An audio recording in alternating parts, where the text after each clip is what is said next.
ನಮಸ್ತೆ ಮಾತೃಭೂಮಿ. ಆಯುರ್ಪಾಂಚಜನ್ಯದ ಮತ್ತೊಂದು ಸಂಚಿಕೆಗೆ ತಮಗೆಲ್ಲ ಪ್ರೀತಿಪೂರ್ವಕ ಸ್ವಾಗತ.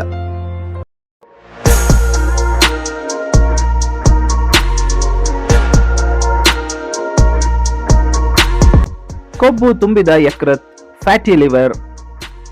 ಕೊಬ್ಬನ್ನೇ ಕರಗಿಸುವ ಲಿವರ್ ಏಕೆ ಕೊಬ್ಬಿನ ಜಾಲದಲ್ಲಿ ಸಿಲುಕಿತು?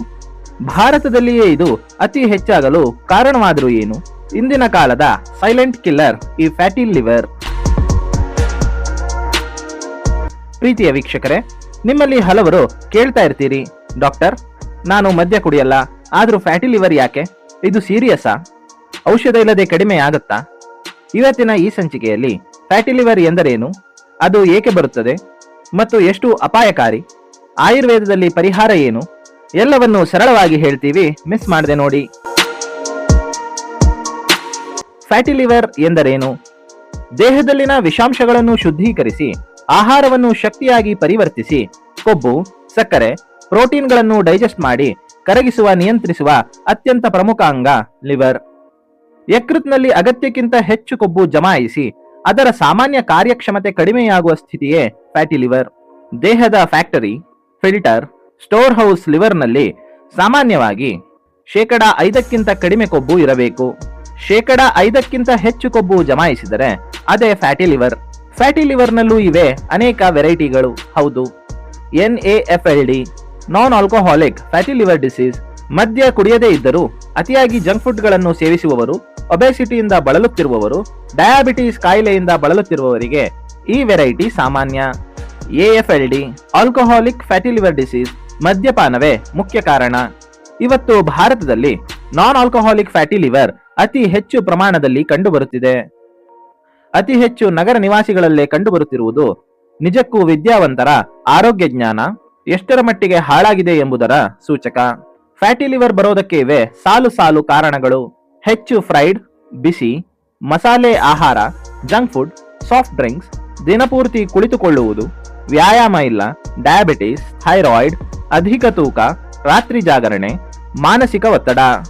ಹೌದು ವೀಕ್ಷಕರೇ, ನಾನು ಸ್ಲಿಮ್ ಇದ್ದೇನೆ, ಹಾಗಾಗಿ ಸೇಫ್ ಅಂತ ನೀವು ತಿಳಿದಿದ್ರೆ ಅದು ತಪ್ಪು. ಯಾಕಂದರೆ ಲೀನ್ ಫ್ಯಾಟಿ ಲಿವರ್ ಕೂಡ ಇದೆ. ಇದು ನಿಜಕ್ಕೂ ಆತಂಕಕಾರಿಯಾಗಿದೆ. ಬಹುತೇಕ ಜನರಿಗೆ ಗೊತ್ತೇ ಆಗಲ್ಲ ಫ್ಯಾಟಿ ಲಿವರ್ನ ಲಕ್ಷಣಗಳು. ಆರಂಭದಲ್ಲಿ ಯಾವುದೇ ಲಕ್ಷಣ ತೋರಿಸದಿದ್ದರೂ ಬೇಗ ದಣಿವು, ಕಡಿಮೆ ಹಸಿವು, ಹೊಟ್ಟೆ ಬಲಭಾಗ ಭಾರ, nausea, vomiting sensation, gastric issues, constipation, indigestion ಇವೆಲ್ಲ ಪ್ರಮುಖ ಕಾರಣಗಳು. ನೆಗ್ಲೆಕ್ಟ್ ಮಾಡಿದ್ರೆ ಏನಾಗುತ್ತೆ?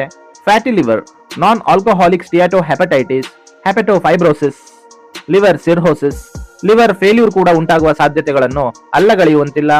ರಿಸರ್ಚ್ಗಳು ಹೇಳುತ್ತಿವೆ ಭಾರತೀಯರ ಲಿವರ್ನ ಸ್ಥಿತಿ. ಭಾರತದಲ್ಲಿ NAFLD ಪ್ರಿವೇಲೆನ್ಸ್ ಸುಮಾರು 38.6% ದೊಡ್ಡವರಲ್ಲಿ ಮತ್ತು 35.4% ಮಕ್ಕಳಲ್ಲಿ ಕಂಡುಬಂದಿದೆ. ಇದು ಗ್ಲೋಬಲ್ ಪ್ರಿವೇಲೆನ್ಸ್ನ 25%ಕ್ಕಿಂತ ಹೆಚ್ಚು. PMC ಸ್ಟಡೀಸ್ ಪ್ರಕಾರ ಇಂಡಿಯನ್ ಪಾಪ್ಯುಲೇಷನ್ಗೆ ಸೆಂಟ್ರಲ್ ಒಬ್ಯಾಸಿಟಿ ಮತ್ತು ಇನ್ಸುಲಿನ್ ರೆಸಿಸ್ಟೆನ್ಸ್ ಜೀನ್ಗಳ ಮಟ್ಟದಲ್ಲಿಯೇ, ಅಂದರೆ ಜೆನೆಟಿಕ್ ಪ್ರಿಡಿಸ್ಪೋಸಿಷನ್ ಅಧಿಕವಿರುವುದರಿಂದ ಇನ್ನಷ್ಟು ಜಾಗೃತಿಯ ಅವಶ್ಯಕತೆ ನಮ್ಮ ದೇಶಕ್ಕೆ ಬೇಕೇ ಬೇಕು. ಇನ್ನು ಭಾರತೀಯರ high carb diet, sedentary lifestyle ಕೂಡ ಒಂದು ಕಾರಣ.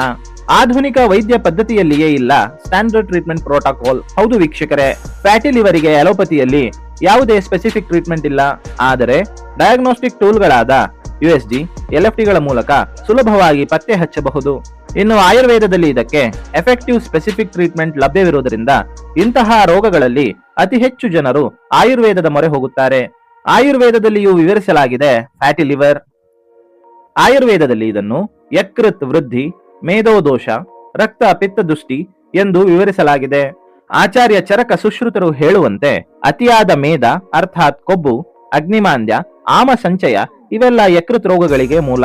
ಇನ್ನು ಆಯುರ್ವೇದ ಚಿಕಿತ್ಸೆಗಳು ಕೇವಲ ರಿಪೋರ್ಟ್ ನಾರ್ಮಲ್ ಮಾಡುವುದಲ್ಲದೆ ಅಗ್ನಿ ಸರಿಪಡಿಸುತ್ತದೆ, ಮೇಧವನ್ನು ಕರಗಿಸುತ್ತದೆ, ಯಕೃತ್ ಪುನರುಜ್ಜೀವನಕ್ಕೆ ಸಹಾಯ ಮಾಡುತ್ತದೆ. ಆಯುರ್ವೇದದಲ್ಲಿನ ಉಪಯುಕ್ತ ಔಷಧಿಗಳಾದ ಭೂಮ್ಯಾಮಲಕಿ, ಕಟುಕಿ, ಗುಡುಚಿ, ಪುನರ್ನವ, ಸಾರೀವ, ದಾರುಹರಿದ್ರ ಮುಂತಾದ ಹೆಪಟೋಪ್ರೊಟೆಕ್ಟಿವ್ ದ್ರವ್ಯಗಳು ಈ ಕಂಡೀಷನ್ನಲ್ಲಿ ತುಂಬಾ ಉಪಯುಕ್ತವಾಗಿವೆ. ಪಂಚಕರ್ಮ ಚಿಕಿತ್ಸೆಗಳಾದ ವಿರೇಚನ, ಯಕೃತ್ ಶುದ್ಧೀಕರಣ, ಬಸ್ತಿ, ಉದ್ವರ್ತನ ಮುಂತಾದ ಚಿಕಿತ್ಸೆಗಳಿಂದ ಈ ಸಮಸ್ಯೆಯಿಂದ ನೀವು ಸುಲಭವಾಗಿ ಹೊರಬರಬಹುದು.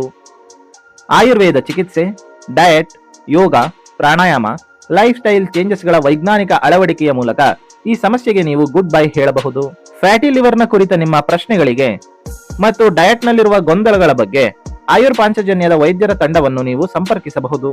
ಇದಾಗಿತ್ತು ಮಿತ್ರರೇ, ಕೊಬ್ಬನ್ನೇ ಕರಗಿಸುವ ಲಿವರ್ಗೆ ಅಂಟಿರುವ ಕೊಬ್ಬನ್ನು ಆಯುರ್ವೇದ ಎಂಬ ಆಯುಧದಿಂದ ಹೇಗೆ ಸುಲಭವಾಗಿ ತೆಗೆಯಬಹುದು ಎಂಬ ಸಂಚಿಕೆ. ಮುಂದಿನ ಸಂಚಿಕೆಗಳಲ್ಲಿ ಆಯುರ್ವೇದದ ಮತ್ತಷ್ಟು ಆಸಕ್ತಿಕರ ಸಂಗತಿಗಳನ್ನ ನಿಮ್ಮ ಮುಂದೆ ಪ್ರಸ್ತುತಪಡಿಸಲಿದ್ದೇವೆ. ಅಲ್ಲಿವರೆಗೆ ಧನ್ಯವಾದ. ಜೈ ಹಿಂದ್, ಜೈ ಆಯುರ್ವೇದ, ಜೈ ಕರ್ನಾಟಕ ಮಾತೆ.